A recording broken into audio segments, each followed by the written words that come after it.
What's up, my people? It is your boy AMG here, and I have just got done watching One Punch Man Season 2, Episode 2, and it was fire. Let's talk about it. Now, man, just the beginning with the girl coming up in there and slicing everybody up. And everybody who knows, who has watched Season 1, he was actually, talked about in Season 1. And he came right over here, and they were trying to get them to come together to defeat, monsters, as many monsters as they could. Because, I can't tell you certain things, but you're going to find out later. Wink, wink, wink, wink. I can't really wink. But anyway, so he goes in there, and he slaughters the heroes that were in there. He slaughters all the bad guys that were in there, that they were asking for help from, that the president of the Hero Association was asking help for. And all that was left was the Hero Association president. And he told him, I am going to come back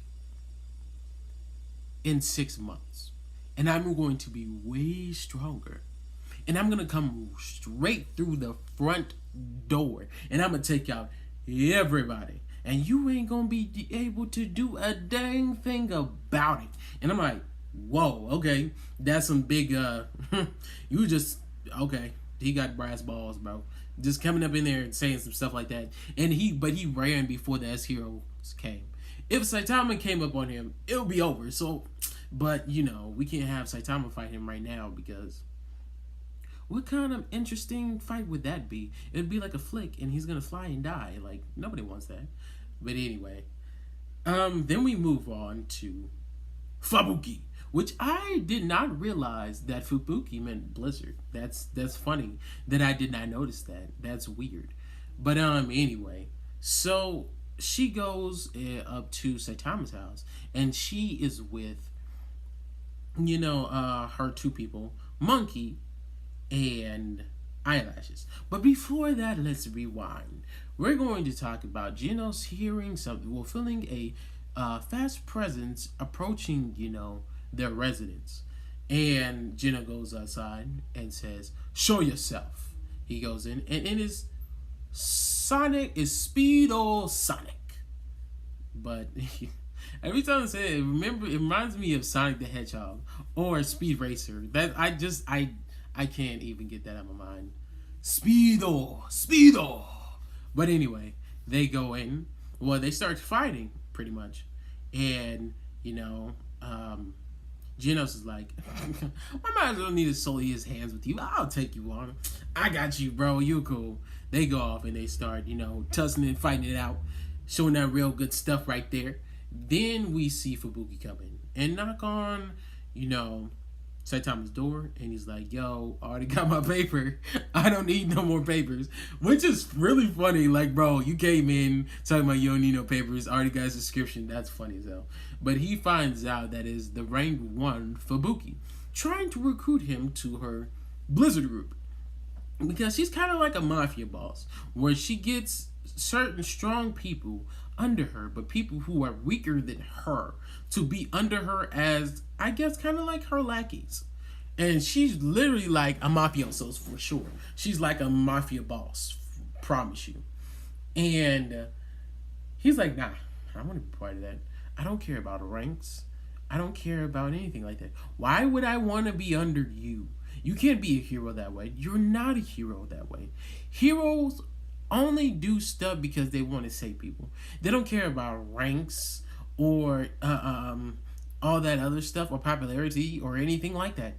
They just care about being heroes because they want to save people. He's like, you're never going to survive that way. And, he gave her that talk no jutsu. And then as she tries to fight him, Saitama basically just shows her what it is. And it's just jumping around her, blocking fire, like her attacks with her telekinesis. Basically, she's like a young Jean Grey if you guys ever watched X-Men. That's basically how she is. And I mean the cartoon, not any of the movies, because they did not really express her abilities very well at all. But anyway, moving on. And while they're fighting, we see Genos and Sonic come back in.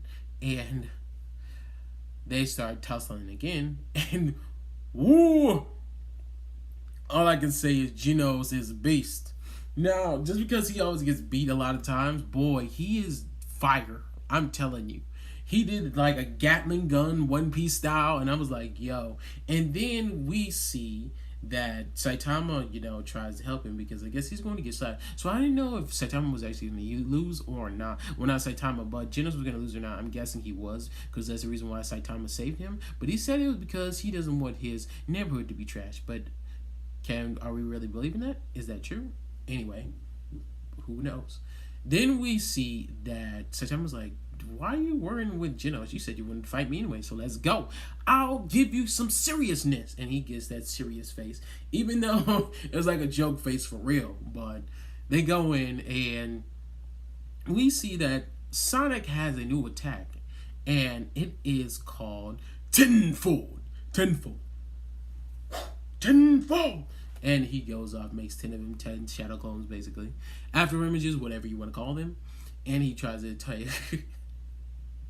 Saitama, and Saitama just says serious sidestep, and just sidesteps seriously, not even like really trying, and he literally knocked out Sonic with just the shockwaves of his side to side pattern, which is so like unspectacular that it's so funny that he whooped him that way, but whatever. And Fubuki's just back there like, yo. She was thinking, like, Saitama's not going to be able to beat this dude.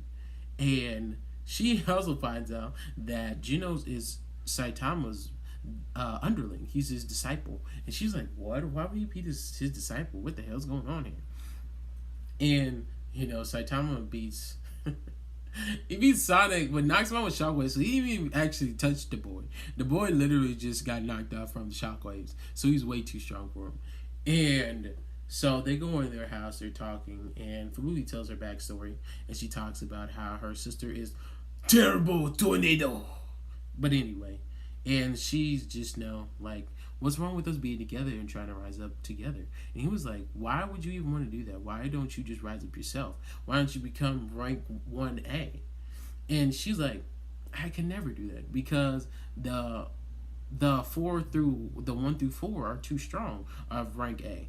And we come to find out that from 4 all the way to 2 is Atomic Samurai's underlings. And number 1 is a Mask. Now we see a Mask. Whew. A Mask looks, he's pretty much a model, like singer, pretty boy, like really, really is. But he has a sadistic side. If you guys remember in, season 1 where he killed the aliens that were supposed to be hostages, and he literally just slaughtered them all and didn't give no hell because he said that we do not keep prisoners. They need to be punished for their crimes. And we already know he's kind of, like pulling the strings behind the scenes. And he's actually way stronger than a rank 1A. But he just wants to stay there so nobody can get an ass class if they are not, worthy of it. And we see Fubuki's like, yo, I don't even think that she's like, Genos is not as strong as Mask. So, interesting. But in Mask, we see him fight some dude that looked like he ought to be from Inuyasha. Like, he really does. He looked like he got possessed by a demon shard and was just turned into a monster. Like, he looked like he ought to be from Inuyasha. And he literally just swiftly put his hand in him, like his hand turned into a knife, like he was Mr. One from Baroque Works of One Piece, and just stuck it in his head and destroyed that boy's head, like he's dead. And we hear people clapping in the background. I know they love My Mask, but literally, you don't see nothing wrong with how like aggressive that was. Like, that was ridiculous. But all right. Whatever you say, I guess, since there's still monsters that you would automatically kill them, but golly, bro, that's crazy. That's wild to me. And then we move back to Saitama, and we see that King comes in, and King's like, hey, Saitama, did you take my video game? And Saitama's like, yeah, I'm sorry. I took it. I'm sorry. He comes to get his video game, and Fubuki's like, what the hell? How do you know King, too? And we hear, kind of like a monologue of Genos talking about, he brings strong people to him. He doesn't care about ranks. He doesn't care about groups. He doesn't care about popularity. He just wants to be a hero. And the reason why he gathers strong people towards him because he is strong. Well, this anime is really good. Now the slight difference is it kind of looks like is a '90s cartoon if you ever pay attention to it. It kind of looks like I don't know how to express it, but it's like less subtle. You know what I mean? It's more simple because it has less details and less shading and stuff like that. It's more on the cartoony side than most anime in this day and age, but it still works with One Punch Man, kind of how Mob Psycho does. Like it wasn't necessarily like how anime is now, where it has so many details and it's just you could see pretty much a pimple on a person's face or see hair follicles on their body and stuff. Now it was more cartoony side, but because it was so crude and everything, that it worked with it, and this really works for One Punch Man. So guys, go watch it. It was a really good episode. Season 2 is doing pretty good. I like how it looks. I like how it's going out. It may not be as good as animation as season 1, but it's still pretty good. So do not down on it. They're doing very, very good, guys. Anyway, like the video if you like the video. Comment down below if you have anything to say. And subscribe, because I'm going to be doing One Punch Man content until it is over. I am AMG. And I wanna be here